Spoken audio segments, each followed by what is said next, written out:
স্বাগত জানাচ্ছি প্রজন্ম সংযোগে। আমি সামিয়া রহমান। আমরা সব সময় শিশুদের কথা বলি শিশুরা আমাদের ভবিষ্যৎ, আগামীর বাংলাদেশ শিশুদের হাতে। কিন্তু এই শিশু কিশোরদের জন্য আমরা আসলে কতটা সুষ্ঠু পরিবেশ তৈরি করতে পারছি? শিশুদের কাছে অত্যন্ত জনপ্রিয় মাধ্যম হচ্ছে গণমাধ্যম, কিন্তু এই গণমাধ্যমের বিষয়বস্তু আসলে কতটা শিশু কিশোরদের জন্য উপযোগী করে তৈরি করা হয়, বা সেখানে যেভাবে শিশু কিশোরদের উপস্থাপন করা হয় সেটি আসলে কতটা সঠিক, সে নিয়ে নানা রকম প্রশ্ন আছে, বিতর্ক আছে। এবং এই প্রসঙ্গে কথা বলার জন্য আজকে আমরা প্রজন্ম সংযোগে একত্রিত হয়েছি এই শিশু কিশোরদের সাথে নিয়ে, এবং সে বিষয়ে আমরা আলোচনা করব। তবে তার আগে একটি প্রতিবেদন আছে, সেটি একটু দেখে আসবো। মানিক, আমার একটু শোনো। কি হয়েছে? স্কুলে না গেলে হয় না, দেরি হচ্ছে। লক্ষ্মী ছেলে আমার। যাদের হাতে বাংলাদেশের ভবিষ্যৎ, সেই শিশুদের গণমাধ্যমে কিভাবে উপস্থাপন করা হচ্ছে? রেডিও, টেলিভিশন, সংবাদপত্র থেকে কি শিখছে শিশুরা? সংবাদ, বিজ্ঞাপন কিংবা রিয়েলিটি শোয়ে শিশুদের উপস্থাপন অনেকটাই শিশুদের উপযোগী নয় বলে মনে করেন শিশু বিশেষজ্ঞ ও শিশু অধিকার সংগঠকরা। যে মিডিয়া হাউসগুলো ধীরে ধীরে কমার্শিয়াল মিডিয়া হাউস যেগুলো প্রতিষ্ঠিত হচ্ছে, তার হয়তো অনেক ক্ষেত্রে একটা দিক থেকে পারে to sell and to tell. একটা হলো যে সমাজের জন্য কথা বলা, কাজ করা, আরেকটা হলো সেই একই নিউজ বা একই প্রোগ্রামকে সেল করার একটা ব্যাপার থাকে। সেলের কাছে টেলটা আপাতত কিছুটা পরাজিত অবস্থায় আছে বলে আমি মনে করি। টেলিভিশনের অনুষ্ঠান ও বিজ্ঞাপন থেকে শিশু যেমন তথ্য পায়, তেমনি বিজ্ঞাপনের ভাষা, বিজ্ঞাপনের বিষয়ের মধ্য দিয়ে শিশুদের চুরিসহ অনৈতিক চর্চায় উৎসাহিত করা হচ্ছে বলে মনে করেন বিশেষজ্ঞরা। শিশুদের এমন একটা বয়স যখন তার ভালো মন্দ, নিজের সবটুকু ভালো মন্দ বিচার বোধটা পুরোপুরি তৈরি হয়নি, তৈরি হচ্ছে, তার গড়ে ওঠার বয়স। সেই সময়টাতে সে খুব ইমপ্রেশনেবল থাকে, সে যেটা দেখে সেটা শিখে। তাকে আমি বিভিন্ন বিজ্ঞাপনে যেই বারতা দেই, সেটা কিন্তু সে তার আচরণকে গঠন করে, যে আচরণটা সবসময় শিশুর জন্য কল্যাণকর নাও হতে পারে। সকাল 7টার দিকে সাগর রুনির 5 বছর বয়সী ছেলে মেয়ে। গণমাধ্যমে শিশুদের উপস্থাপনের ক্ষেত্রে নীতিমালা থাকলেও বিশেষজ্ঞরা মনে করেন অনেক ক্ষেত্রেই সে নীতির যথেষ্ট প্রয়োগ নেই। আমরা নারী বিষয়ে বা সংখ্যালঘুদের বিষয়ে আমরা যতটা সচেতন থাকি, আমরা সাংবাদিক মহল বা আমরা যারা প্রোগ্রাম করি, তারা হয়তো শিশুদের ব্যাপারে সেইভাবে আমরা বিবেচনা রাখি না। ঐশীর যে প্রসঙ্গ, এখানে দেখা গিয়েছে তার বয়স 18-র বেশি, কিন্তু তার সাথে যে কাজের মেয়েটি, তার বয়স অবশ্যই 18-র বেশি না।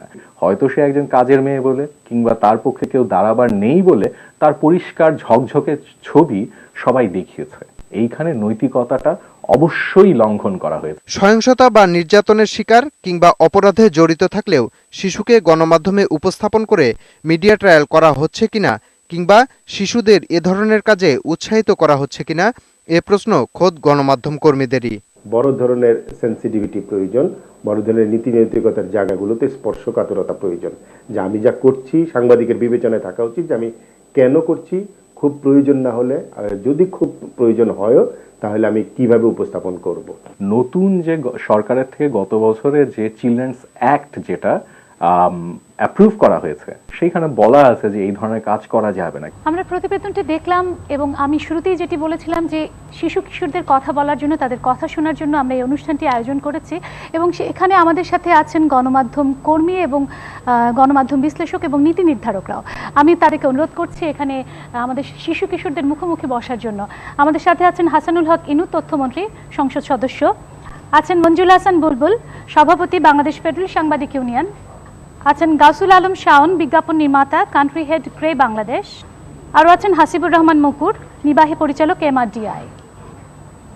শিশু কিশোরদের কথা শোনার জন্য আমরা এই অনুষ্ঠানটি আয়োজন করেছি, তাই আমি শিশু কিশোরদের কাছ থেকে শুনতে চাই তাদের কথা। আমি একটু অনুরোধ করছি, তারা যদি তাদের কোনো বক্তব্য থাকে বা কোনো প্রশ্ন থাকে, গণমাধ্যম বিশ্লেষক আছেন, নীতি নির্ধারকরা আছেন এখানে, কে বলবেন? টিভি খুলে দেখা যাচ্ছে বড়রাই বেশিরভাগ পেঁচাল বাজে, কিন্তু শিশুদের এত অনুষ্ঠান হচ্ছে না। আমি আতঙ্কিত ক্যান্টনমেন্ট পাবলিক স্কুল থেকে এসেছি। আমরা ইদানিং কিছু কাল যাবত দেখছি আমাদের টিভিতে কিছু নুডলসের বিজ্ঞাপনের মধ্যে একটা ছেলে ক্লাসে দেরিতে ঢোকার ফলে শিক্ষক এবং কিছু ছাত্র তাকে ছদ্ম নামে খুব বাজেভাবে ডাকছে, যার ফলে আমাদের অন্যান্য যে শিশুরা আছে তারাও তাদের স্কুলে গিয়ে তাদের অন্যান্য সহপাঠীদেরকেও এভাবে খারাপ নামে ডাকছে। এতে করে কি ওদের উপরে একটা খারাপ প্রভাব পড়ছে না? আর কেউ? আমি সাম্যব্রতী, SOS আর্মান্ড মিনার কলেজে 10ম শ্রেণীতে পড়ি। আমাদের দেশের শহরাঞ্চলে এবং গ্রামাঞ্চলের ছেলেমেয়েদের মধ্যে অবশ্যই মানসিকতা এবং দৃষ্টিভঙ্গির দিক থেকে কিছুটা ভিন্নতা দেখা যায়। যেমন শহরের ছেলেমেয়েরা প্রযুক্তিভিত্তিক দিকে একটু বেশি স্বচ্ছন্দ বোধ করে এবং তারা এসব দিকই বেশি পছন্দ করে। অন্যদিকে সুযোগ সুবিধা না পেয়ে অথবা যে কারণেই হোক না কেন গ্রামাঞ্চলের ছেলেমেয়েরা এদিকে একটু পিছিয়ে, এই কারণে এদের মধ্যে একটি দূরত্ব সৃষ্টি হচ্ছে। এখন আমরা গণমাধ্যমে যে অনুষ্ঠানগুলো দেখি, এর কারণে আমরা শহরাঞ্চলের ছেলেমেয়েরা এবং গ্রামাঞ্চলের ছেলেমেয়েরা এই অনুষ্ঠানগুলোকে সমানভাবে উপভোগ করতে পারছি না। এখন এক্ষেত্রে কি করলে কি পদক্ষেপ নিলে আমরা এক্ষেত্রে হয়তো এই দুই পক্ষই সমানভাবে অনুষ্ঠানগুলো উপভোগ করতে পারি? ধন্যবাদ। আমি আরও প্রশ্ন নিব, তার আগে আমি একটু যেতে চাচ্ছি আমাদের নীতি নির্ধারক এবং গণমাধ্যম কর্মীদের কাছে। তথ্যমন্ত্রী, আপনাকে দিয়ে যদি শুরু করি, শিশুদের টেলিভিশনে কেন বেশি উপস্থাপন করা হয় না, বা যেভাবে উপস্থাপন করা হয় সেটা একটা নেতিবাচক প্রভাব ফেলে কিনা, বা গ্রাম এবং শহরাঞ্চলে শিশুদের মধ্যে কোনো রকম তফাৎ আমরা তৈরি করছি কিনা? মঞ্জুল হাসান বলবেন, আপনি অবশ্যই বলবেন। একটু তথ্যমন্ত্রী শুনে নিই, আপনি কি বলবেন? এখানে বালক আছে, বালিকা আছে, তো বালক বলো বালিকা বলো, কেউ কারো ছোট না, কেউ কারো বড় না, এটা আমাদের মনে রাখতে হবে আর কি। আর গণমাধ্যম এবং শিশু এটা গুরুত্বপূর্ণ একটা বিষয়। এখন গণমাধ্যম সারা পৃথিবীকে আমার ঘরে নিয়ে এসছে, আমার হাতের ভিতরে নিয়ে এসছে, অর্থাৎ ঘরে বসে আমি সারা পৃথিবী দেখতে পারি, বাংলাদেশ দেখতে পারি। সেখানে যে অভিযোগটা করা হয়েছে যে গণমাধ্যমে শিশুদের উপস্থিতি কম দেখি আমরা, আসলে আমাদের এখনকার গণমাধ্যম যে পর্যায়ে আছে বা প্রিন্ট মিডিয়াতে, সেখানে শিশুদের উপরে খবরাখবর বা শিশুদের নিয়ে কর্ম একটু কম আছে, তবে আস্তে আস্তে পাল্টাচ্ছে কিন্তু। এবং আমি মনে করি যে শিশুদের শিক্ষণীয় বিষয়ে আরও অনুষ্ঠান করা দরকার, এবং শিশুদের জন্য প্রত্যেক গণমাধ্যম আরও বেশি সময় দেওয়া দরকার। এটা ঠিকই বলেছে সাম্যব্রতী যে গ্রাম শহরের ছেলে মেয়েদের ভিতরে একটা বৈষম্য আছে। গ্রামের ছেলেরা একই ক্লাসে পড়ে, শহরের ছেলেরা একই ক্লাসে পড়ে, কিন্তু বিভিন্ন সুযোগ সুবিধার কারণে শহরের ছেলে মেয়েগুলো বেশি এই সাধারণ জ্ঞান জানতে পারে। সুতরাং যে গণমাধ্যমে যে অনুষ্ঠানটা হবে, সেখানে যদি এমনভাবে অনুষ্ঠানটা তৈরি করা হয় যে ভাষাগুলো, শব্দগুলো গ্রামের ছেলেমেয়েরা পরিচিত না, তাহলে গ্রামের ছেলেমেয়েরা কিন্তু ধরতে পারে না কিন্তু। সুতরাং আমার মনে হয় যে অনুষ্ঠান যখন নির্মাণ করা হবে, সাধারণ গ্রামের সংখ্যাগরিষ্ঠ বাচ্চারা যেই ভাষাটা বোঝে, যেই জ্ঞানটা জানে তাকে কেন্দ্র করে যেন সাজানো হয়।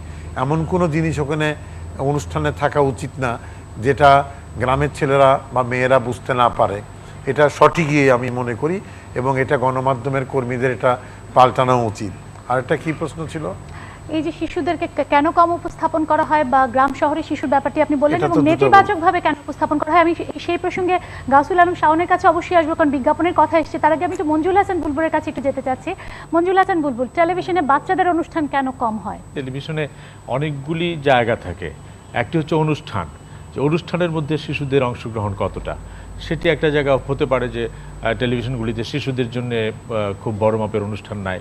আবার উল্টো দিকও আছে যে একেবারে নাই সেই রকম না, কার্টুন যে ছবিগুলি বাচ্চাদের জন্য তৈরি করা হয়, আবার বাচ্চাদেরকে দিয়েও তৈরি করা হয়। আমাদের টেলিভিশনে আমরা গত বছর শিশু চলচ্চিত্র নির্মাতা যারা, তাদের 1 মিনিটের একটা ছবি, মানে একটা চলচ্চিত্র সংসদ আছে যারা শিশু নির্মাতাদের নিয়ে ওয়ার্কশপ করেন। ওয়ার্কশপ করার পরে তারা সেই শিশু নির্মাতারা, শিশু ডিরেক্টর, শিশু স্ক্রিপ্ট রাইটার, শিশু ক্যামেরাম্যান, তারা 1 মিনিটের একটা ছবি তৈরি করে। এটি এরকম 60 থেকে 70টি সিনেমা আমরা আমাদের টেলিভিশনে প্রচার করেছি। কাজে একটি হচ্ছে অনুষ্ঠানের দিক, আরেকটি হচ্ছে যে বাচ্চাদের নিজেদের অনুষ্ঠান, বাচ্চাদের নিয়ে অনুষ্ঠান, সেটি একটি। আরেকটি হচ্ছে যে বড়দের অনুষ্ঠানে শিশুদের উপস্থিতি, যেমন হারাগাছে, রংপুরের হারাগাছে বিড়ির কেন্দ্রে শিশু শ্রমিকদের ব্যবহার করা হচ্ছে, সেই নিয়ে আমরা রিপোর্ট করছি। অথবা নদীর ভাঙনের শিকার হচ্ছে, সিডোর আয়লার শিকার হচ্ছে, সেখানে একটা সাধারণভাবে প্রাকৃতিক দুর্যোগের চিত্র যেমন আমরা তুলে ধরছি, সেখানে মা এবং শিশুদের দুর্ভোগের চিত্র তুলে ধরছি। আপনি বলছেন শিশু কিশোরদের অনুষ্ঠানে একটি, বড়দের অনুষ্ঠানে শিশু কিশোরদের যেভাবে তুলে ধরা হচ্ছে তাদের সম্পর্কে রিপোর্ট, কিন্তু শিশু কিশোরদের যেভাবে উপস্থাপন করা হচ্ছে সেই ক্ষেত্রে কি বলবেন? অনেকটা নেতিবাচকভাবেও অনেক সময় দেখানো হয়, বা শিশুদেরকে খুব বেশি শিশু সুলভ করে তুলে ধরা হয়, তাদের যে সমস্যা বা সম্ভাবনা সেগুলো তুলে ধরা হয় না। আমার ধারণা সেটি পরিবর্তন হচ্ছে। এক সময় ছিল যে শিশুদের অনুষ্ঠান মানে 2টা কবিতার আবৃত্তি, 3টা নাচের অনুষ্ঠান, আমি এখন ছড়া বলবো, এরকম অনুষ্ঠান ছিল। এখন কিন্তু তার থেকে এই ফরম্যাটটা বের হয়ে এসছে। নীলফামারীর এক শিশু কেশব, কেশব জাতিসংঘের একটা পুরস্কার পেয়েছে কি করে? সে শিশু কিশোরদেরকে নিয়ে নীলফামারীতে বাল্য বিবাহ প্রতিরোধ করেছে। কিভাবে বাল্য বিবাহ প্রতিরোধ করেছে? বিভিন্ন স্কুলে মেয়েরা আসে, ছেলেরা আসে, হঠাৎ করে দেখা গেল যে একটা মেয়ে আসছে না, তখন সেই বন্ধু বান্ধবরা দেখলো যে কেন মেয়েটা আসছে না, তার বাড়িতে গিয়ে হাজির হয়, গিয়ে দেখে যে বাবা মা জোর করে বাচ্চা মেয়েটাকে বিয়ে দিয়ে দিচ্ছে। তখন এই স্কুলের সব ছেলে মেয়ে নিয়ে গিয়ে ওই বাড়িটা ঘেরাও করে, বাবা মাদের বলে যে আমাদের বন্ধুকে বিয়ে দিতে পারবা না। এরকম করে নীলফামারীর প্রায় 11টা উপজেলাকে সারা বাল্য বিবাহ এই পজিটিভ নিউজগুলো আছে, কিন্তু যেমন আমরা একটু আগে রিপোর্টটিতে দেখলাম যে টেলেচে সেলকম বললেন শাওন, গাউসুল আলম শাওন, বিজ্ঞাপনে যেভাবে শিশুদেরকে তুলে ধরা হয় এবং একটি কিশোর একটু আগে বলল যে এতে করে অন্য বাচ্চাদের মধ্যে একটা নেতিবাচক ইম্প্যাক্ট পড়ে, সেই ক্ষেত্রে কি বলবেন? ইটস রিয়ালিটি যে আমাদের গণমাধ্যমে বাচ্চাদের জন্য প্রোগ্রামের সংখ্যা আসলেই কম। আমার কাছে মনে হয় যে আমরা যারা 5 ফুট 10 হাইট থেকে আমরা 4 ফুট হাইটে নামতে পারছি না। আসলে অনেক ওপর থেকে যখন বাচ্চাদের দিকে তাকাই তখন আমাদের পয়েন্ট অফ ভিউটা আমাদের পয়েন্ট অফ ভিউ, ওদের I level point of view কিন্তু 4 ফিট হাইটে, ওদের মন মানসিকতা বুঝতে পারছি না। সো আমরা ওই জায়গায় দাঁড়িয়ে কথা বলতে পারছি না। সো আমরা সবসময় জ্ঞান দিচ্ছি, বুদ্ধি অ্যাডভাইস দিচ্ছি, বুঝে না বুঝে, কিন্তু ওরা কি চায়, ওদের জায়গায় কোথেকে কথা বললে ভালো হয় সেটা করা হচ্ছে না। নাও বিজ্ঞাপনের কথা যদি আসেন আপনি, বিজ্ঞাপনে আমার কাছে মনে হয় বিজ্ঞাপনের জায়গা থেকে দাঁড়িয়ে যদি আমি ডিফেন্ড করার চেষ্টা করি তাহলে আমি বলবো যে ওই যে ফাহমিদ ভাই বলেছেন, প্রতিবেদনে বলেছে যে বিজ্ঞাপনের কাজ তো আসলে প্রোডাক্ট বিক্রি করা, ওটা করতে গিয়ে মাঝে মাঝে ওভারডু তো হয়ে যায়, ভুল তো হয়, কিন্তু যেটা ভাবার দরকার সেটা হচ্ছে কি, যদি আমরা ওভারঅল মিডিয়াতে দেখি তাহলে মিডিয়ায় যদি কোনো একটা অংশ যদি বাচ্চাদেরকে নিয়ে কাজ করে থাকে তাহলে সেটা বিজ্ঞাপনই করেছে সবচেয়ে বেশি। If you really see, Manjul Hasan Bulbul হয়তো এই কথার সাথে একমত হবে, আমি শেষ করিনি। এর মধ্যে one of the most talked about programme in television scene for বাচ্চারা হচ্ছে স্পেলিং বি। এটা একটা বিজ্ঞাপন সংস্থার করা, গ্রেড করা কাজ। বাংলাদেশ ফার্স্ট একটা কুইজ হচ্ছে, বাচ্চাদের বাংলাদেশ কিনে জানা যায়, আমাদের করা কাজ, বিজ্ঞাপনী সংস্থার করা কাজ। সো আমি বলছি এটা কিন্তু কোনো চ্যানেলের ইনিশিয়েটিভ না, যারা মানে সবই কিন্তু কমিউনিকেশন, এগুলো কিন্তু আমাদেরকে করছে, কিন্তু আমরা সো কিন্তু শুরু, এটা যেটা বুলবুল ভাই একটু আগে বলেছেন, জাস্ট শুরু হয়েছে, আর অনেক করতে হবে, আই আন্ডারস্ট্যান্ড দ্যাট, বাট চ্যানেলগুলো কেন নিজের উদ্যোগ নিয়ে করছেন আমি সে প্রসঙ্গে আসবো। তার আগে আমি একটু হাসিবুর রহমান মুকুরের কাছে জানতে চাই, সাংবাদিকতার ক্ষেত্রে শিশু কিশোরদের নিয়ে নিউজ তৈরি করার ক্ষেত্রে, নিউজ করার ক্ষেত্রে অনেক রকম প্রশ্ন আছে, বিতর্ক আছে, যেভাবে তাদের উপস্থাপন করা হয়। আপনি তো সাংবাদিকদের প্রশিক্ষণ দেন, আপনি কি মনে করেন এক্ষেত্রে আসলে সচেতনতার অভাব নাকি আসলে জ্ঞানের অভাব, কোনটি আসলে? বেসিক্যালি ডেফিনেশন অফ চিলড্রেন নিয়ে প্রবলেম। যে কিছুক্ষণ আগে আমরা শিশু কিশোর বললাম, আসলে ডেফিনেশনটা হলো 18 বছর বয়স। এই যে সাংবাদিক যখন কাজ করছে ওই ডেফিনেশনটা তার মাথায় থাকে না, এবং সাংবাদিক যখন কাজ করেন তখন আর ওইটা যে তার নিজের শিশু এটা ভুলে যায়, যেটা আমরা কিছুক্ষণ আগে প্রতিবেদনে দেখলাম। গাউসুল আলম শাওন এই কথা বললেন যে 5 ফুট 10 ইঞ্চি থেকে আমরা ভুলে যাই। নীতি নৈতিকতার জায়গাটি আমি স্টোরি করছি না, সেটা যেমন একটি নীতি নৈতিকতার জায়গা, এবং আরেকটি নীতি নৈতিকতার জায়গা যে আমি শিশুর জন্য স্টোরিটা না, কিন্তু এই শিশু যে প্রভাবিত হতে পারে এই স্টোরিটার উপরে, আমি বিভৎস কিছু রক্ত দেওয়া একটি ছবি ফ্রন্ট পেজে বড় করে ছেপে দিলাম, আমার ওই ছবিটি দেখা উচিত কিনা, বা রানা প্লাজা যখন ভিকটিম ঘটনাটা ঘটলো তখন আমি যে ছবিগুলি দেখাচ্ছি সেইটা আমার ঘরে যে শিশুটি দেখছে সে কতটুকু প্রভাবিত হচ্ছে, বা আমি যখন লিখছি খুনি মা, তখন আরেকজন শিশু আরেকজন মাকে জিজ্ঞাসা করছে, মা তুমিও কি খুনি হবে? এই যে নীতি নৈতিকতার জায়গাটা, এটা নিয়ে দীর্ঘদিন ধরে আমরা কাজ করছি, এবং একটা জায়গায় অবশ্যই আমরা এসেছি, সেটা মানে গ্রোথ। আমি বলবো যে সন্ধ্যা 6টায় যখন ঐশীকে দেখানো হচ্ছে সামনে নিয়ে ক্যামেরা নিয়ে, আমরা দেখছি 7টার নিউজে এটা ডার্ক করে দেওয়া হয়েছে, হয়তো 8টার সময় ওই বাচ্চা আবার তার সাথে যে শিশুটি আছে তাকেও ডার্ক করে দেওয়া হচ্ছে। পরের দিন অবশ্য সবাই আবার আমরা বলছি যে না আমরা ভুল করে ফেলেছি, এই ভুলের জায়গাটাকে ঠিক করবো, আমরা সচেতন হওয়ার চেষ্টা করছি বলে আপনি মনে করছেন। আমাদের আরো অনেক কথা আছে, অনেক প্রশ্ন আছে শিশু কিশোরদের, তবে তার আগে প্রজন্ম সংযোগে আমাকে একটা বিরতি নিতে হচ্ছে।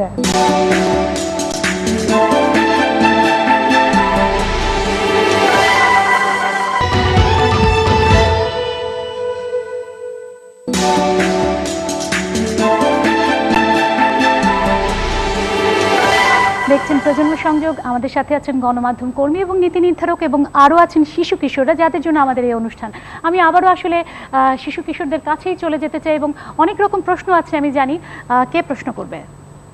আসসালামু আলাইকুম, আমি মোহাম্মদ মিরাজ হোসেন, আমি এসএস সারমন কলেজে 9ম শ্রেণীতে পড়ছি। আমার প্রশ্নটি হলো, আমাদের চলচ্চিত্র বা নাটকে শিশুদের খালি শিশুসুলভ চরিত্রে দেখানো হচ্ছে, কেন তাদের প্রতিভাটাকে কেন হাইলাইট করা হচ্ছে না? ফাহাদ বা রূপকথার মতো যেসব প্রতিভা আমাদের দেশে আছে তাদের কেন হাইলাইট করা হচ্ছে না? ধন্যবাদ। আর আর আর কেউ কোনো প্রশ্ন করবে? প্রতিভার বিকাশ ঘটছে না কেন? আসসালামু আলাইকুম, আমার নাম মনামি মেহনাজ। আমরা জানি ইউনিসেফ থেকে মিনা কার্টুন নামে একটি কার্টুন প্রচারিত হয়। আমি নিজে যখন আরও ছোট ছিলাম আমি এই কার্টুনটি অনেক ভক্ত ছিলাম। এখন দেখা যাচ্ছে এই কিশোর কিশোরী বয়সটাতে মিনা কার্টুনের যে সাধারণ সামাজিক সমস্যাগুলো দেখানো হয় এগুলির প্রতি এখন অনেকটা আগ্রহ হারিয়ে ফেলেছি। এখন আরও গুরুতর কিছু সামাজিক সমস্যাগুলো আমরা চিহ্নিত করতে চাই। সেক্ষেত্রে মিনা কার্টুনটাই আর একটু বড় পরিসরে বা বড় মিনা চরিত্রে যদি দেখানো হতো আমাদের জন্য, তাহলে কি আমাদের জন্য ভালো হতো না জিনিসটা? ধন্যবাদ। সিথি বিশ্বাস, গ্রিনফিল্ড স্কুল অ্যান্ড কলেজে পড়ি, 8ম শ্রেণীর ছাত্রী। আমার কোশ্চেনটা হলো যে ইন্টারনেটে অনেক ভালো ভালো কিছু ওয়েবসাইট আছে, মানে যেগুলো দেখলে আমরা অনেক কিছু শিখতে পারি, অনেক কিছু সম্বন্ধে জানতে পারি, কিন্তু বর্তমানে সেগুলো বন্ধ করে দেওয়া হচ্ছে, হ্যাক করে দেওয়া হচ্ছে কেন? আর যেসব মানে ওয়েবগুলো অনেক খারাপ সেগুলো কেন হ্যাক করে দেওয়া হচ্ছে না, কেন বন্ধ করে দেওয়া হচ্ছে না? এটাই হলো আমার কোশ্চেন। এই প্রসঙ্গে তথ্যমন্ত্রী অবশ্যই উত্তর দেবেন। আর কেউ কোনো প্রশ্ন করবে? হ্যাঁ প্লিজ। পপি, এসেছি অপরাজয় বাংলাদেশে সিএফএ। আমরা যখন বড়দের সাথে বাংলা ছবি অথবা হিন্দি সিরিয়াল দেখে থাকি তখন আমাদের ভিতরে বড়দের মতো কাজ করে, তখন আমরা বড়দের সাথে তুলনা করি আর কি। আমিও তো বড়, যে আমি এখন বড়দের সাথে ছবি দেখতেছি, কিন্তু এতে করে আমাদের আচরণটা বড়দের সাথে মিলে না, যার কারণে আমরা বড়দের সাথে বেশি বেদপনা করি, আবার ওনাদের সাথে কথা তর্ক করি। এক্ষেত্রে যদি আমাদের কাছে গণমাধ্যমগুলো থেকে যদি বড়দের পাশাপাশি আমাদের ছোটদের অনুষ্ঠানগুলো আরও বেশি প্রচার করা হতো তাহলে আমরা ওইখান থেকে শিখতে পারতাম। তো ধন্যবাদ। বারবার করে একই প্রশ্ন আসছে যে শিশুদের উপযোগী অনুষ্ঠান নেই কেন, যার জন্য তারা বড়দের অনুষ্ঠান দেখতে বাধ্য হচ্ছে, এবং হিন্দি সংস্কৃতির আগ্রাসন আমাদের বাংলায় আসলে শিশুদের উপযোগী অনুষ্ঠান এখানে কটি আছে? দু একটির নাম আমরা বলতে পারি। তথ্যমন্ত্রী কি বলবেন আসলে? এখানে যারা উপস্থিত তারা তো সঠিক কথাই বলছে। যখন টেলিভিশনে বা গণমাধ্যমে শিশুদের ছবি কম আসছে, অনুষ্ঠান কম আসছে, এটা তো সঠিক কথাই, এটা তার মিথ্যা কথা না। তো এটা গণমাধ্যমে যারা আছেন এবং টেলিভিশনের মালিক যারা আছে বা কর্মকর্তারা যা আছে, এই বিষয়টা আস্তে আস্তে আমরা শিখছি। কিন্তু আমি সরকারের পক্ষ থেকে ইতিমধ্যেই এটি সম্প্রচার নীতিমালা তৈরি করছি আমরা, এবং সেখানে কিন্তু প্রথমবারের মতন শিশুদের কিভাবে দেখানো হবে, কিভাবে দেখানো উচিত না, শিশুদের রক্ষা কিভাবে করা হবে, এই ব্যাপারে একটা নীতিমালা তৈরি হচ্ছে। আর প্রত্যেক বিজ্ঞাপন নীতিমালাও কিন্তু আছে। তো গণমাধ্যমে যেটা বিশেষটা হচ্ছে যে আমাদের গণমাধ্যম সাধারণত যেভাবে মানে এসছে আমাদের কাছে, এটা কি বিনোদনমূলক একটা ব্যাপার। এখানে গান বাজনা, নাচ, সিনেমা এগুলো দেখানো হবে, আর মাঝে মাঝে খবর দেখানো হবে। এটা শুরু হয়েছে। কিন্তু এখন আমরা দেখি যে না, গণমাধ্যম তো খালি এই বিনোদনের জন্য না, গণমাধ্যম শিক্ষার জন্যেও, সচেতনতার জন্যেও, দেশপ্রেমের জন্যেও। সুতরাং এখন শাখা তৈরি হচ্ছে। এখন এই যে বাচ্চাদের অনুষ্ঠান আগে খুব সপ্তাহে একটা করা হতো বিটিভিতে, এখন আবার অনুষ্ঠান পরিবর্তন করা হচ্ছে। একটা কেন দেখাবা, প্রতিদিন 24 ঘন্টার ভিতরে শিশুদের জন্য একটা কার্যক্রম কেন থাকবে না? এটা আমরা সরকারের তরফ থেকে পরামর্শ দিচ্ছি যে নতুনভাবে সব কিছু সাজানো। তবে এটা ঠিক যে গণমাধ্যমে যে শিশুদের অনুষ্ঠান শিশুদের মতন করে করা, এর জন্য দক্ষতা লাগে, কিন্তু সেই দক্ষতা এখন পর্যন্ত, সেই দক্ষতা কি আমাদের নেই? মঞ্জুল হাসান বুলবুল, এবং একটা প্রশ্ন কিন্তু বারবার অভিযোগটি আসে যে সাংবাদিকতার ক্ষেত্রে শিশুদের কিভাবে দেখানো হবে, কিভাবে সাক্ষাৎকার নেওয়া হয়, শিশুদের লাইভ ইন্টারভিউ নেওয়া ঠিক কিনা, এই প্রশ্নগুলো আসে, এবং বারবার রিপোর্টাররা এই প্রশ্নের মুখোমুখি হন, বারবার ভুলটাও করে ফেলেন, এবং মিডিয়া ট্রায়ালে যেভাবে শিশুদের উপস্থাপন করা হয়, আগে অপরাধী বানিয়ে ফেলা হয়, সেক্ষেত্রে কি বলবেন? একটা কথা বলি, সর্বশেষ যে প্রশ্ন করলে যে আমি বড়দের সঙ্গে যখন সিনেমা দেখি তখন আমি মনে করি যে বড় হয়ে গেলাম, কিন্তু বড়রা আমাকে মনে করে না। এটা তোমার সমস্যা না, এটা রবীন্দ্রনাথ বলেছেন, তোমাদের এই বয়সের যারা, তোমরা আপদ বিশেষ, তোমরা নিজেরা, বড়রা তোমাদেরকে গ্রহণ করে না যে তোমরা বড় হয়েছো, আবার যারা একেবারে ছোট তারা মনে করে যে তোমরা বড় হয়ে গেছো।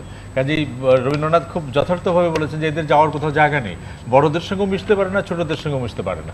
ওই যে মনামি যেটা বললো যে মিনা, আমি তো বড় হয়ে গেছি, মিনা তো বড় হয় নাই, মিনা তো বড় হবে না কখনো, মিনা তো ওই বয়সের জন্যই থাকবে, তোমাদের জন্য নতুন মিনা করতে হবে। কাজে মিনা তোমার বয়সের সঙ্গে সঙ্গে বড় হবে না, মিনা মিনার বয়সে থাকবে। হ্যাঁ, তো কাজেই মিডিয়ার কতগুলি যায়, যেটি মাননীয় মন্ত্রী বললেন যে মিডিয়ার তো মূলত 3টা দায়িত্ব। একটা হচ্ছে মানুষকে তথ্য জানানো, টু ইনফর্ম পিপুল। দ্বিতীয় তথ্যটি হচ্ছে টু এডুকেট দেম, মানে তাদেরকে শিক্ষিত করা, ওই যে তথ্যের মধ্য দিয়ে শিক্ষিত করা যে কোনো বিষয়ে। আর 3 নম্বরটা হচ্ছে বিনোদন করা। সে কাজেই শুধুমাত্র বিনোদনের অংশটুকু দেখলে চলবে না, যে শিক্ষার অংশ আমরা দেখাচ্ছি কিনা, সচেতনতার জায়গাটাতে দেখাচ্ছি কিনা। এই যে বিশ্ব হাত ধোয়া দিবস, শাওন ভাইরে সেই প্রচার করেন, লক্ষ লক্ষ কত লক্ষ ছেলে মেয়ে একসাথে হাত ধোয়ার মধ্যে আসলো। এটি হয়তো অনুষ্ঠান হিসেবে তোমাদের চোখে লাগে নাই, কিন্তু এটা কিন্তু একটা বড় সচেতনতামূলক কাজ। মেকিং এর মধ্যেও কিন্তু আসলে তফাৎ আছে। বাইরে যেভাবে অনুষ্ঠান তৈরি হচ্ছে বাচ্চাদের জন্য, সেইভাবে কি আসলে আমরা তৈরি করতে পারছি? আমার কাছে একটু মনে হয় যে মানে I know it will be, যেমন করে ওরা বলছে মিনা কার্টুনের ব্যাপারটা আসলে প্রযুক্তিকে নিয়ে শিশুদের এখনকার কিশোররা কি চায় সেই চাহিদা অনুযায়ী কি আমরা তৈরি করতে পারছি? আমার কাছে মনে হয় যে ওভারঅলই আমাদের মিডিয়াতে এমনিও রিসার্চের টেন্ডেন্সি নাই, we don't have much research with us, যেটা কর্পোরেট সেক্টরে কিংবা আমাদের বিজ্ঞাপনের ক্ষেত্রে গিয়ে দেখা যায় যে বিশাল রিসার্চ করতে হয়, বাচ্চারা কিভাবে কি ভাবতে চায়, তাদের অ্যাসপিরেশন কি, তাদের ফিয়ার কি, লাভ কি, আমরা বোঝার চেষ্টা করি। আমার ধারণা ওই রিসার্চটা খুব জরুরি হয়ে যাবে যখন গণমাধ্যমে প্রোগ্রাম করতে হবে। তবে জেনারেলি একটা বিষয় কি আছে যে ধরেন মন্ত্রী মহোদয় একটু আগে বলেছেন যে আমরা তৈরি কিনা এই প্রোগ্রামগুলো বানাতে, তো ওখানে গিয়ে দেখা যাবে যে আসলে মানে গড়পড়তা তো এন্টারটেনমেন্ট চ্যানেলগুলো দিনের অর্ধেক সময় নাটক বানিয়ে কাটিয়েছে, এবং ওদের কাছে এটা একটা সহজ ব্যাপার হয়ে গেছে, একটা যে একটু ইজি দুটো ক্যামেরা নিয়ে কিছু একটা নিয়ে শুট করে ফেললাম, ওটাতে যা পয়সা পাওয়া গেল।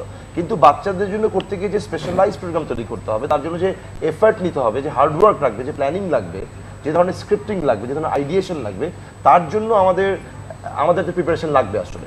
অ্যাবসলিউটলি। আমি আসলে জানতে চাচ্ছি সেই রিসার্চ, সেই প্ল্যানিং, সেই ইভালুয়েশন বা সেই আইডিয়া কি আসলে আমাদের নেই? আপনার কি মতে কি আমাদের সীমাবদ্ধতাগুলো কোথায়? আমার কাছে যেটা মনে হচ্ছে টেলিভিশন চ্যানেল বা পত্রিকাগুলোর এডিটোরিয়াল পলিসিতে কোনো নির্দিষ্ট লাইন শিশুদের নিয়ে খুব একটা লেখা নাই। একটি দুইটি পত্রিকা বা টেলিভিশন চ্যানেলে হয়তো একটি দুইটি লাইন লেখা আছে, হয়তো একটি পত্রিকা তাদের শিশু পলিসি আলাদা করেছে রিসেন্টলি, কিন্তু খুব একটা কথা লেখা নেই শিশুদের নিয়ে। যে কারণে যখনই কোনো ঘটনা ঘটছে তখন সেটাকে ফেস করাটা ওই এডিটোরিয়াল পলিসির মধ্যে যাচ্ছে না।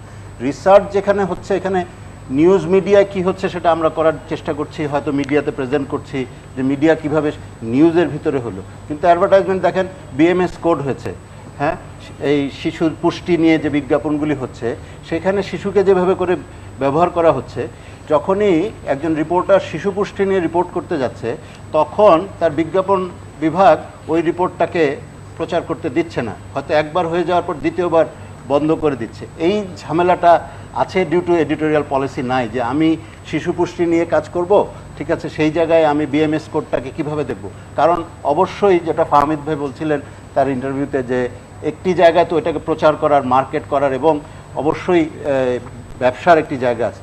সুতরাং এই যে কনফ্লিক্ট, এবং এই কনফ্লিক্টের রিসার্চ আমরা করে দেখছি যে মিডিয়া কিন্তু মোরললেস একভাবে নিউজ রুম যতটা প্রোঅ্যাক্টিভ হতে চাচ্ছে, পলিসি না থাকার কারণে খুব একটা নড়ে চড়ে বসতে পারছে না। কারণ আমি জানি যে এই রানা প্লাজার সময় বিজিএমই এর থেকে বলা হচ্ছে যে অমুক চ্যানেলটা বেশি দেখানো হচ্ছে, কেন ওই চ্যানেলটা বেশি দেখানো হচ্ছে না, তখন অন্য চ্যানেলগুলো ঝাঁপিয়ে পড়ছে তাদের এডিটোরিয়াল। আপনি মনে করছেন পলিসি লেভেলের সমস্যা? একেবারে পলিসি। প্রশ্নের জবাব দিবেন, তবে তার আগে একটা আমাকে বিরতি নিতেই হচ্ছে প্রজন্ম সংযোগে। এখন একটা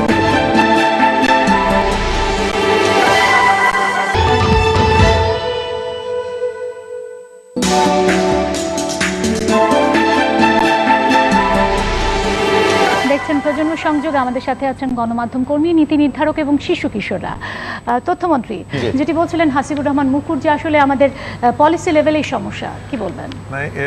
এটা আমি মনে হয় কিছুটা আমি একমত। মানে আসলে আমরা সিদ্ধান্ত নিচ্ছি কিনা, আগে স্বপ্ন দেখতে হয়, তারপরে সিদ্ধান্ত নিতে হয়। আমি স্বপ্ন দেখতে হবে যে আমি সমাজের শিশু কিশোরদের নিয়ে আমি গণমাধ্যমে গুরুত্বপূর্ণ ভূমিকা রাখবো, তারপরে সিদ্ধান্ত নিতে হয়, তারপরে বাস্তবায়ন। সিদ্ধান্ত না থাকার জন্যে আপনি বহুত গণমাধ্যমের বহু জায়গায় আপনার আসলে সেই রকম অনুষ্ঠান নির্মাণ হচ্ছে না। আরেকটা ব্যাপার হচ্ছে অর্থায়নের ব্যাপার, পয়সা খরচ করার ব্যাপারে। এখানে যে গবেষণার ব্যাপার, গবেষণা করার জন্য পয়সা লাগে। অর্থায়নের কথা যে বলছেন, রিয়েলিটি শোগুলোতে বিজ্ঞাপন দাতারা প্রচুর অর্থ দিচ্ছে। আমি একটা হচ্ছে রিয়েলিটি শোর জন্য পয়সা, আর আমি শিশুদের জন্য মনে করেন 24 ঘন্টায় 3 ঘন্টা শিশুদের জন্য দিব, মনে করেন এই 3 ঘন্টার জন্য যে অনুষ্ঠানটা তৈরি হবে সেই তৈরির জন্য তো টাকা লাগবে। 2, এই অনুষ্ঠানটা তৈরি করার আগে যে গবেষণা লাগে তার জন্য টাকা লাগে।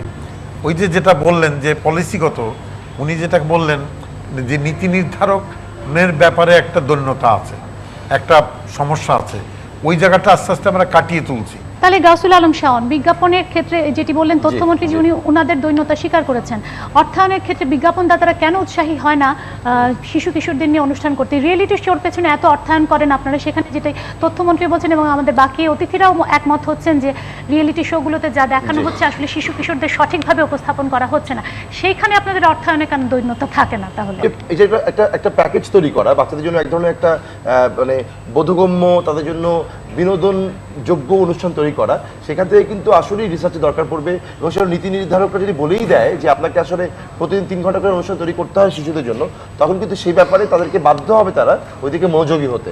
সেই মনোযোগটাও দরকার আছে।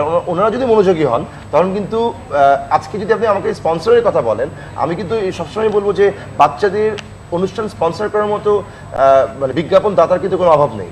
মঞ্জুল হাসান বুলবুল, আমাদের দেশের মানে সেরকম উপযোগী অনুষ্ঠান হয় না বলেই আসলে আমাদের শিশু কিশোররা বাইরের অনুষ্ঠান দেখে এবং সেই সংস্কৃতির আগ্রাসন আমরা কিন্তু দেখতে পাচ্ছি। এই নীতিগুলো কি হলে, বাস্তবায়িত হলে কি আসলে আমরা সেই সাংস্কৃতিক আগ্রাসন থেকে মুক্তি পাবো? একটি হচ্ছে যে চাহিদা তৈরি। আপনি যদি বাংলাদেশের সংবাদপত্রের ইতিহাস দেখেন তাহলে দেখবেন যে বাংলাদেশের সংবাদপত্রের ইতিহাসে প্রথম কালার হয়েছে স্পোর্টস পেজ। প্রথম কিন্তু শিশুদের পেজ কালার হয় নাই, প্রথম স্পোর্টস পেজ কালার হয়েছে, তারপর মেয়েদের পাতা কালার হয়েছে, তারপর তৃতীয় পাতা কালার হয়েছে যেহেতু বিদেশি ছবি থাকে, তারপর প্রথম পাতা এবং শেষ পাতা কালার হয়েছে। বাচ্চাদের পাতা যেটা প্রথম কালার হওয়া উচিত ছিল সেটা হয়েছে সবার শেষে। কারণ হচ্ছে যখন একটা ওই যেটি যে শাওন ভাই বললেন, একটা বিজ্ঞাপনদাতা প্রতিষ্ঠান যখন বলে আমি প্রথম পাতায় 4 কালারের বিজ্ঞাপন দিব, সেইটা তখন পত্রিকাকে বাধ্য করা হয় পত্রিকার প্রথম পাতা কালার করার জন্য। ওইরকম 4 পাতার একটা বিজ্ঞাপন তো 4 কালারের একটা বিজ্ঞাপন তো আমি শিশু পাতার জন্য পাচ্ছি না।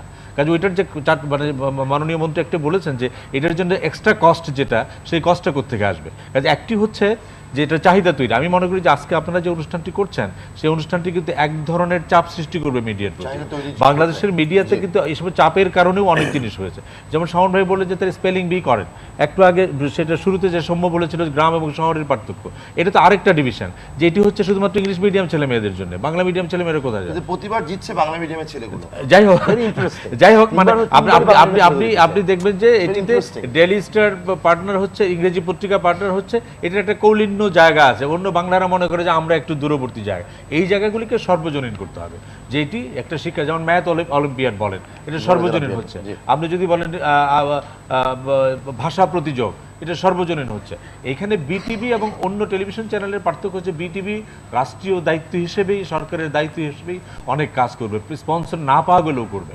আর আমরা যখন প্রাইভেট চ্যানেলগুলিতে, তখন কিন্তু কমার্শিয়াল বিষয়টা একটা বড় ব্যাপার, যেটা মানে বলা হয় যে একটা কমার্শিয়াল চ্যানেলে যখনই আপনি প্রোগ্রামটা নিয়ে আসবেন, তারপরও আমি বলি যে বাংলাদেশের ইতিহাসে বিটিভির বেস্ট বাচ্চাদের অনুষ্ঠান হচ্ছে নতুন করি, প্রতিভা অনুসন্ধান। আবার বেসরকারি টেলিভিশনে শিশুদের দিয়ে নির্মিত, শিশুদের দ্বারা পরিচালিত এবং অবহেলিত শিশুদের দ্বারা পরিচালিত অনুষ্ঠান 21 টেলিভিশনের বাচ্চাদের অনুষ্ঠানটি মুক্ত খবর, যেটি ইউসেফ, যেটি অনগ্রসর শ্রেণীর 70% পার্টিসিপেন্ট সেখানে ছিল, যে অনগ্রসর যারা কোনোভাবেই টেলিভিশনের সুযোগ পায় না। কাজে দৃষ্টান্ত কিন্তু বাংলাদেশে আছে, কিন্তু দুঃখজনকভাবে হচ্ছে যে সেটাকে আমরা এগিয়ে নিচ্ছি না। সেটা এগিয়ে নিচ্ছে না 2 কারণের জন্য। একটি হচ্ছে এগিয়ে নিচ্ছে না তা না, এটা মানে নানা দিক থেকে এর বৈচিত্র্যের জায়গায় আসছে। আমরা ধরেন একরকম খালি শিশুদের মতোই অনুষ্ঠান করছি না, সেটি হয়তো আপনি দেখতে পারবেন, কিন্তু শিশুদের অংশগ্রহণ কিন্তু নানা জায়গায় বাড়ছে। হাসিবুর রহমান মুকুর, আপনার কি মনে হয় মিডিয়া চাপ সৃষ্টি করবে নাকি মিডিয়ার উপর চাপ তৈরি করতে হবে? আমরা যেটা মানে আমাদের অভিজ্ঞতা বলছে যে আমরা মিডিয়ার ভিতর কাজ করার চেষ্টা করেছি। আমরা প্রায় 18টা 19টা পত্রিকায় তাদের সেলফ কোড তৈরি করে দেওয়ার চেষ্টা করেছি, ইথিক্স অন চিলড্রেন, বাট সকালবেলা পত্রিকা খুললে ওটা দেখতে পাই না। তো এখন বাইরের থেকে চাপের একটি সিদ্ধান্ত আমরা নিয়েছি। হ্যাঁ, আমরা হিউম্যান রাইটস কমিশনকে ইনভলভ করতে চাচ্ছি, আমরা এডিটার্স কাউন্সিলকে ইনভলভ করতে চাচ্ছি, আমরা সরকারের অধিদপ্তরগুলোকে ইনভলভ করতে চাচ্ছি, যে সব জায়গা থেকেই একটা মান্থলি প্রেস নোট হবে মিডিয়াতে যে এই জায়গায় ইথিক্স ভায়োলেট হয়েছে, সো যেন না হয়। আমি মাননীয় মন্ত্রী, আপনার বলা আমি কি 1 মিনিট বলতে পারি? এই যে মুকুর যে কথাটি বললেন যে বাংলাদেশের মিডিয়ায় বাইরের চাপে কিন্তু অগ্রগতি হয়, একটা উদাহরণ দেই, বাংলাদেশের প্রিন্ট মিডিয়াতে এখন আর কোনো ধর্ষিত মেয়ের ছবি আপনি দেখতে পাবেন না। এটি কিন্তু মিডিয়ার ভিতরকার সৃষ্টি না, এটি হচ্ছে নারী সংগঠনদের প্রচন্ড চাপের কারণে। এবং মিডিয়া দেখতে পাবেন নারীর অধিকার রক্ষায় যতটা আমরা সচেতনতা প্রকাশ করছি, শিশুদের ক্ষেত্রে ততটা সচেতনতা শিশুদের সংগঠন বা আপনাদের এরকম অনুষ্ঠান যত বেশি হবে আমার ধারণা সেই চাপটি তৈরি হবে। আমি একটু শিশু কিশোরদের কাছ থেকে প্রশ্ন শুনে নিয়ে বা তাদের মন্তব্য শুনে নিয়ে আমি তথ্যমন্ত্রী আবারও আসছি। হ্যাঁ, বহির্বিশ্বের কথা যদি তুলনা করি তাহলে দেখা যায় তাদের অনুষ্ঠানের মাঝে তারা শিশু কিশোরদের দ্বারাই শিশু কিশোর নির্যাতনের বিরোধী কয়েকটা বিজ্ঞাপন দেয়, কিন্তু আমাদের দেশের চ্যানেলগুলো সেগুলো দেখা যায় না। ভবিষ্যতে কি দেখা যাবে এরকম কোনো চ্যানেল? ধন্যবাদ। আর কেউ? আমার কথা হচ্ছে, আজকে যদি আমরা আমাদের পার্শ্ববর্তী দেশ যেমন ভারত, পাকিস্তান এসব দেশে যদি লক্ষ্য করি তাহলে দেখতে পাবো এদের মানে কতগুলো নির্দিষ্ট চ্যানেলই আছে যা সম্পূর্ণ শিশুতোষ বিভিন্ন অনুষ্ঠান প্রচার করে, যেমন কার্টুন নেটওয়ার্ক বা নিক। কিন্তু বাংলাদেশে সেই জাতীয় কোনো চ্যানেল কেন হচ্ছে না, বা খেলাধুলা জাতীয় কোনো চ্যানেল যা শিশুদের চিত্ত আকর্ষণ করে সেসব চ্যানেলও কিন্তু মানে বাংলাদেশের শিশুদের জন্য নেই। আমি সাদিক মাহবুব ইসলাম, এসও সারমিনার কলেজ। আমরা দেখতে পাই যে ইলেকট্রনিক বা প্রিন্ট মিডিয়া যা নারী অধিকার সম্পর্কে যতটা সচেতন শিশু অধিকার সম্পর্কে দেখা যায় তার যে ততখানি সচেতন তারা নয়। এ ব্যাপারে কিভাবে একটু বেশি সচেতন করা? আর একটি প্রশ্ন আমি নিতে পারি, কারণ আমাদের অনুষ্ঠানের সময়ের একটা সীমাবদ্ধতা আছে। কে করবে? আমার নাম আয়েশা সিদ্দিকা, আমি বিএনডি স্কুলের 8ম শ্রেণীতে পড়ি।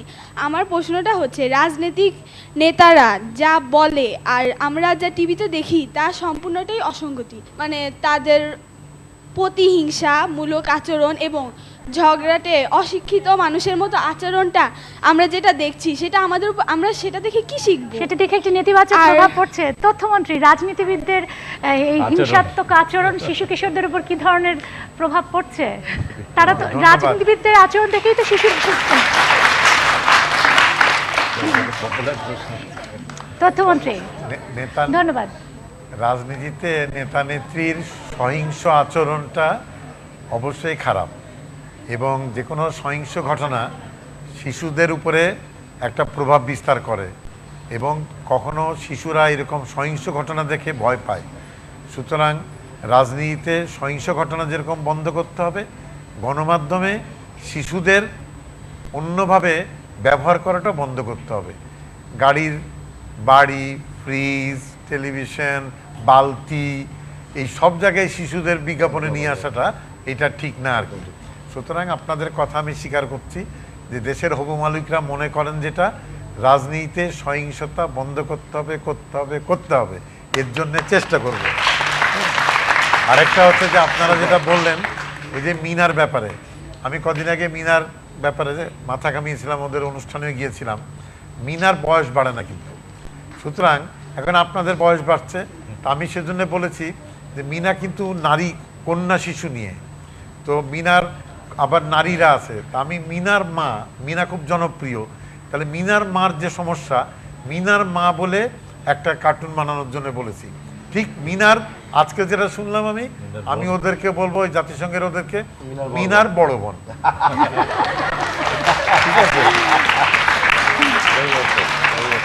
আমার কথা হচ্ছে যে আজকে আপনারা যারা আছেন একটা জিনিস খুব গুরুত্বপূর্ণ এখানে, যে কার্টুন, ভিডিও গেমস এগুলোতে দরকার আছে আপনার শিক্ষামূলক, কিন্তু এমন কোনো কার্টুন বানানো যাবে না যেটাতে আমাদের ক্ষতি হয়, আমাদের মানে চিট করা অর্থাৎ ছলনা করা শিখায়, আমাদের মিথ্যা কথা বলা শিখায়, সেরকম জিনিস আমাদের অনুষ্ঠানে থাকা উচিত না। তবে আমি আপনাদের আনন্দের সঙ্গে জানাচ্ছি নতুন টেলিভিশন চ্যানেল দিয়েছি, একটা হচ্ছে শিক্ষার চ্যানেল, খালি শিক্ষামূলক সম্প্রচার করবে, ক্যাম্বিয়ান টেলিভিশন। আরেকটা শিশুদের জন্য চ্যানেল দিয়েছি, আশা করি 6-7 মাসের ভিতরে শিশু চ্যানেল চলে আসবে, শিশুতোষ চ্যানেল। আর খেলাধুলার চ্যানেল কেউ নেয়নি, তা আমি চেষ্টা চালাচ্ছি কোনো বড় লোককে যে আপনারা একটা খেলাধুলার চ্যানেল করেন। মঞ্জুল হাসান বুলবুল, আপনার শেষ মন্তব্য শুনতে চাই। শেষ মন্তব্য। না, আমি মনে করি যে গণমাধ্যম হচ্ছে গণমানুষের মাধ্যম, তো গণমানুষের মধ্যে যে চেতনা, এবং শিশুরা গণমাধ্যমের বাইরে না। শিশুরা শুধুমাত্র শিশুতোষের মধ্যে আবদ্ধ থাকবে না, তারা বড়দের মধ্যে যদি একটি প্রশ্ন শুধুমাত্র বলি যে ইন্টারনেট নিয়ে কথা বলেছে, ইন্টারনেট নিয়ে জাতিসংঘের প্রেস ফ্রিডম রিপোর্টার ফ্রাঙ্ক লারু, তিনি গুয়াতেমালার এক ভদ্রলোক, এটি কিন্তু জাতিসংঘে দীর্ঘদিন ডিবেট হয়েছে যে বাচ্চাদেরকে ফ্রি ইন্টারনেট দিয়ে কম্পিউটারে অ্যাক্সেস দেওয়া উচিত কিনা। দীর্ঘদিন গবেষণা হয়েছে, যেটা কেউ বলে যে তারা খারাপ ওয়েবসাইট দেখে, কেউ এই দেখে, কেউ এই দেখে, এটা নিয়ে বিশাল বিবাদ হয়েছে।